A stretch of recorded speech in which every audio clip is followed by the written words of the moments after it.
You're with me, John Ozanne. We're talking Action Man this morning. I've got my own little Action Man in the studio. It was following you, Mize, telling me the other week he didn't play with the Soldier Adventurous because it was believed that it was like dressing a doll. Well, we've certainly brought him in this morning. And Rob Wisdom, who runs a website celebrating the ubiquitous figure, is on the line now. Very good morning to you, Rob. Good morning, John. Rob, tell us a little bit about certainly your passion growing up for Action Man.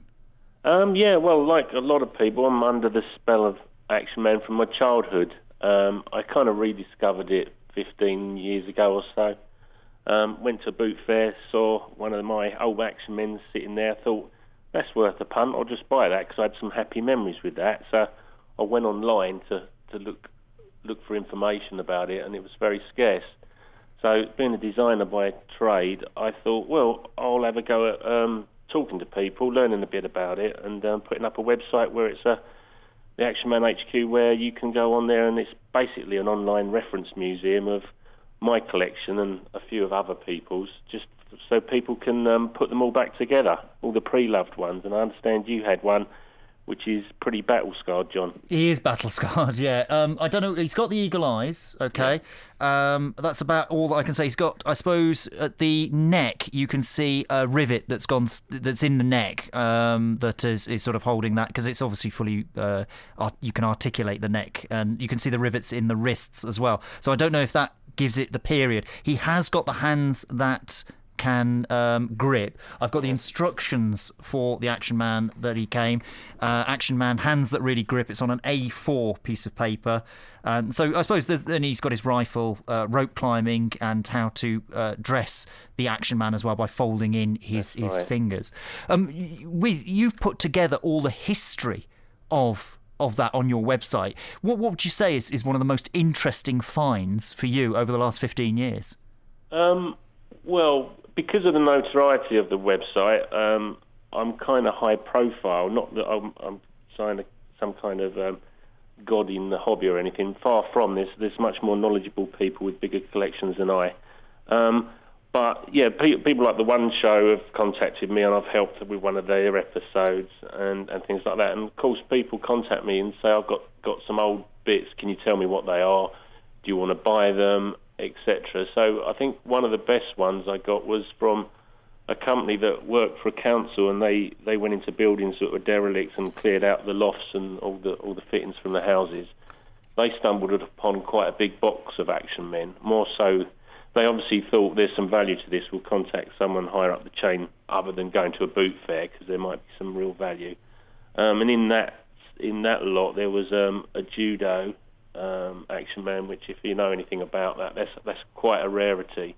And there was many really nice mint examples in there. So yeah, a few £100 to them, but you know, priceless for the website and for the reference aspect of that. So that's probably one of the best ones. It was like a Christmas I never had. I think I had 1, 2, 3, maybe maximum Action Men. Back in the day, I don't think there was that much money around. An Action Man was one of the big presents, I think, if you can recall.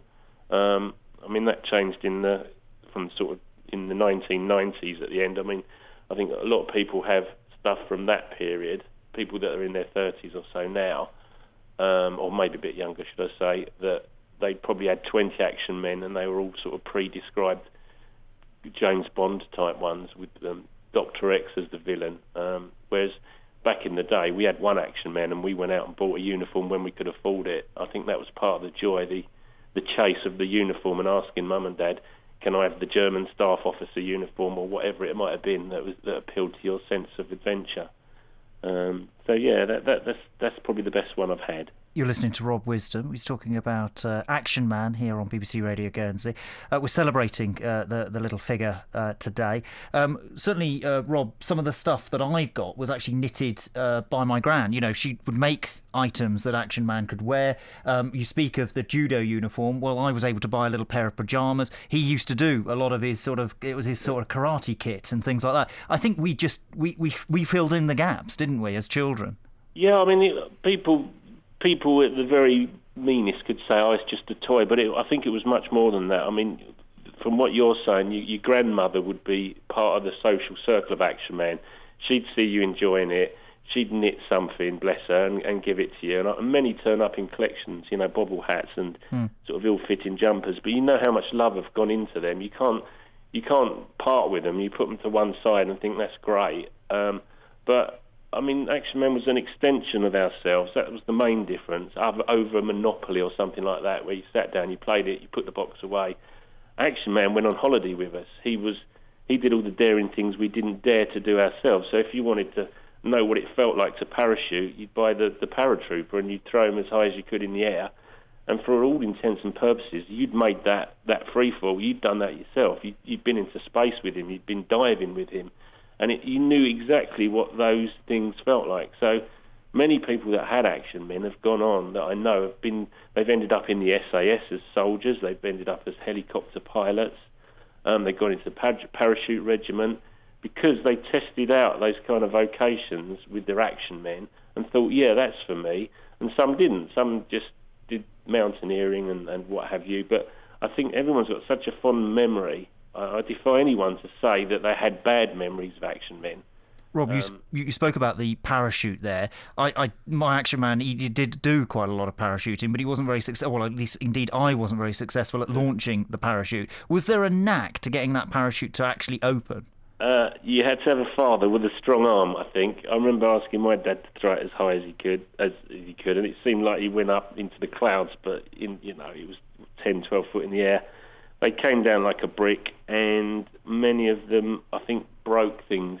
So finding a good condition Red Devil is pretty hard.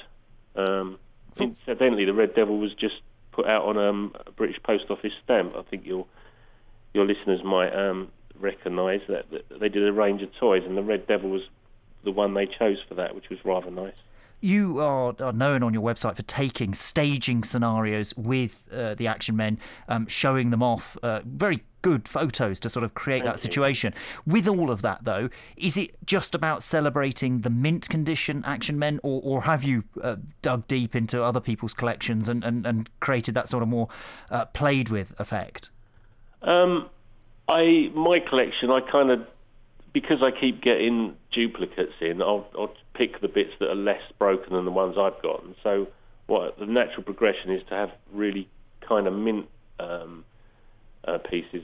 But I do love the pre-played with ones. Every battle scar you see, people sticking compasses in them to put bullet holes in there. Rather than damage, it's kind of like they've been really loved in a past life. So all the mint ones that a lot of us collectors have got are not really the proper ones. The proper ones, the ones where you get them in and they're so dirty, you have to clean them up, you have to paint their eyebrows back on possibly, pair them up with new limbs because bits have fallen off them. But they've got a real story, rather like Toy Story with Woody and his journey, that narrative. It kind of happens with all the toys. They're loved to death.